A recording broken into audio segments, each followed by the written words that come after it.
As a young player coming up, and we just continue to get swept, and we just can't seem to get over the hump. It's like, man, am I costing my team the ability to win a championship? Right. What do I need to do? Against the Celtics in 2008, I was like, man, I'm never going to win another championship. Or maybe everybody was right. Like, I can't win without Shaq. And then it's like, well, no, you can't. No, maybe you'll go down one day, but today's not going to be that day. And you just got to bounce back and just keep it going. People still say Kobe Bryant never won a real ring without Shaq. Like he couldn't carry a squad on his own. Like he wasn't clutch the way LeBron is. Seriously? The same dude who stayed with one franchise for 20 years, rebuilt the whole thing after 2004, stared down one of the most loaded super teams ever and said, bet. That's the guy they're doubting now? Meanwhile, LeBron built the Heat crew. KD slid over to a 73-win monster. And half the stars today switch teams more than fans switch jerseys by age 30. But Kobe, he stayed, he fought through the mess, and he climbed back to the top like a real one. And before someone jumps in with, but he had P, yeah, he had one all-star, not two, not a whole squad, just one. There's been a lot being said, and I think T-Mac said it first, that had he been on that Lakers team, that he believed they'd have won as many championships as Shaq and Kobe. Shaq co-signed what he said. And a lot of people are like, come on, bro. Everybody just got revisionist history now.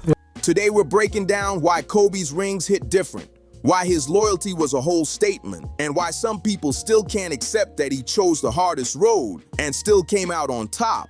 Look at what he had to face. 2008, the Boston Celtics pulled off the first modern super team. Paul Pierce, Ray Allen, Kevin Garnett, 3 future Hall of Famers who basically said, forget competing, let's squad up and lock in rings. Skip Bayless called them the most talented trio ever assembled. Stephen A. Smith straight up said the league was finished for 5 years. And what did they do to Kobe? They crushed him 131-92 in Game 6 of the 2008 Finals, a 39-point loss at home and a winner-go-home game. In today's league, a star takes a loss like that and instantly demands a trade or runs off to form his own super team. Leadership is lonely, especially for those that have my personality. When things are not going the right way, you feel like you can pick this whole train up and get it to where it needs to go by yourself. Stevie said right now, I want you to go there early. Listen to me, go there early. If they're not coming along, then you just drag them along. I'm not going to be afraid of confrontation to get us to where we need to go. Matter of fact, get your hands off me. Don't touch me the rest of the scrimmage. Get your hands off me.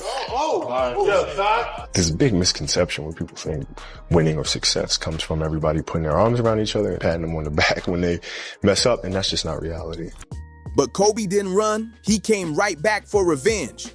Kobe looked Jerry Buss straight in the eyes and said, don't trade me. Just get me one piece, only one, and I'll take care of the rest. That piece was Pau Gasol, a one-time All-Star Memphis basically shipped out for Kwame Brown and 2 late picks. Pau had never even won a playoff series before stepping into Kobe's world, yet Kobe still said, I got this. And while Kobe was building with scraps, let's look at what other stars were doing. LeBron in 2010, I'm taking my talents to South Beach. Joined Wade and Bosh, 3 top 15 talents on one squad. Pat Riley was literally emotional at the press conference because he knew that trio just flipped the league on its head. Then 2016 comes around and Kevin Durant pulls the wildest move ever, joining the exact team that beat him, the 73-win Warriors, adding himself to Steph, Clay, and Draymond like a real-life cheat code. Fue mi hermano y siempre será mi hermano. He's the big brother that I never had. When he retires, he will have his number in the rafters next to mine. Because I don't win those championships without Pau. Shots, let's go! You know that. Everybody knows that. Him coming here to this organization changed everything. And it's like, Pau, welcome to the team, man. Super happy that you're here. But now let's go win a championship. And he would give me that look and be like, hey, you ready? Just to engage me. A guy that is not going to settle for anything else than excellence. Kobe on the backboard, slams it from Pau Gasol. We built another dynasty together. I won't be able to thank him enough for that.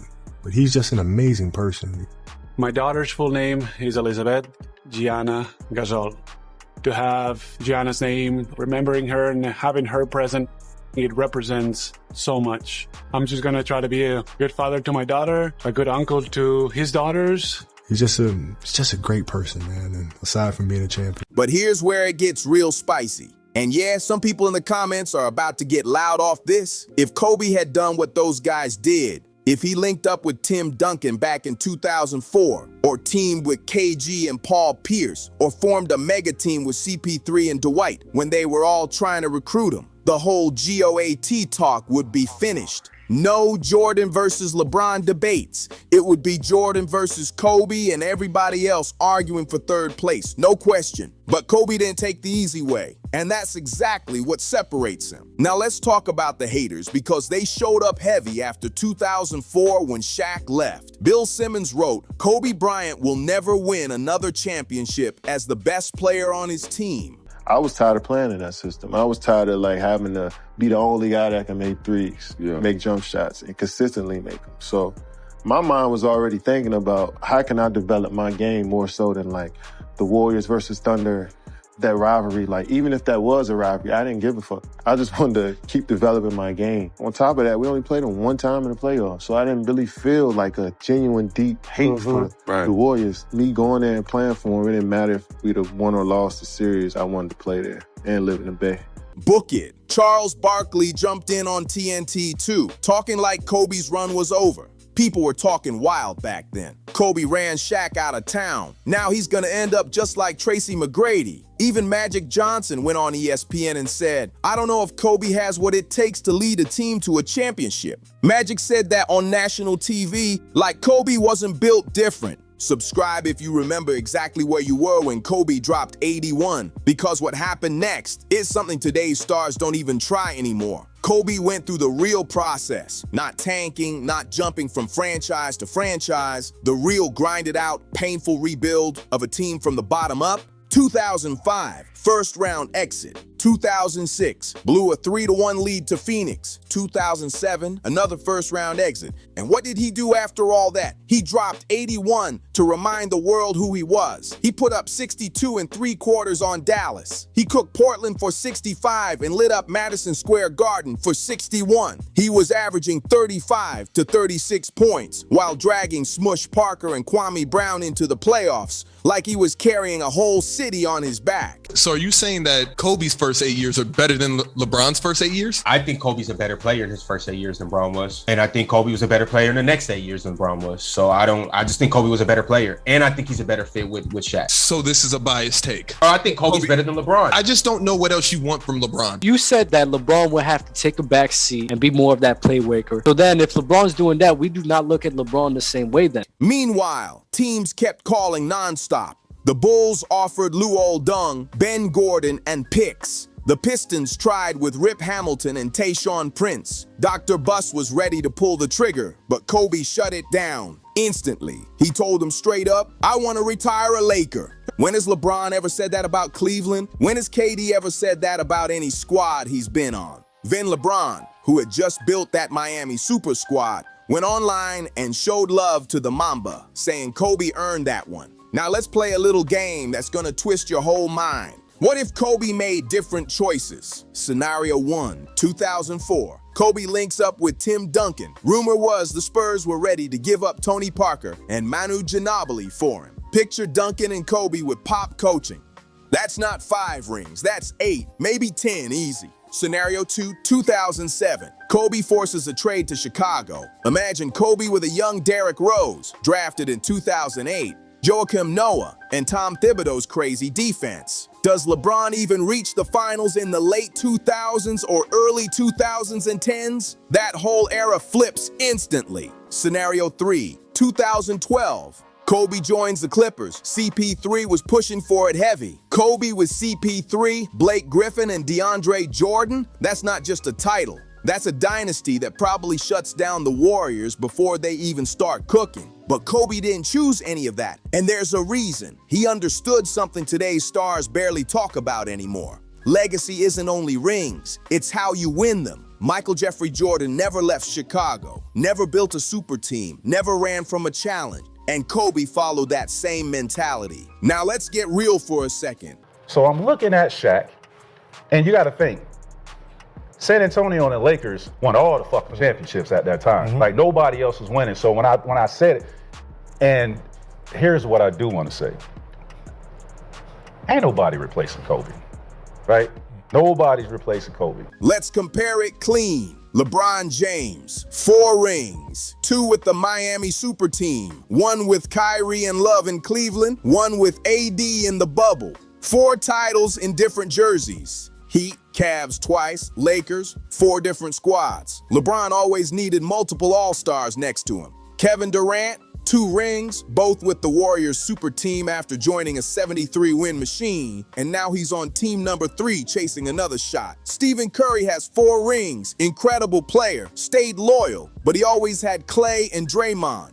And then he added KD. He never had to rebuild from the ground up. Kobe Bryant, 5 rings, 3 with Shaq. Fine, the haters can keep repeating that. But the last 2 were with Kobe as the clear number 1, carrying one franchise for 20 years and dragging it from lottery level back to champions. And before someone types, but Kobe had Pau.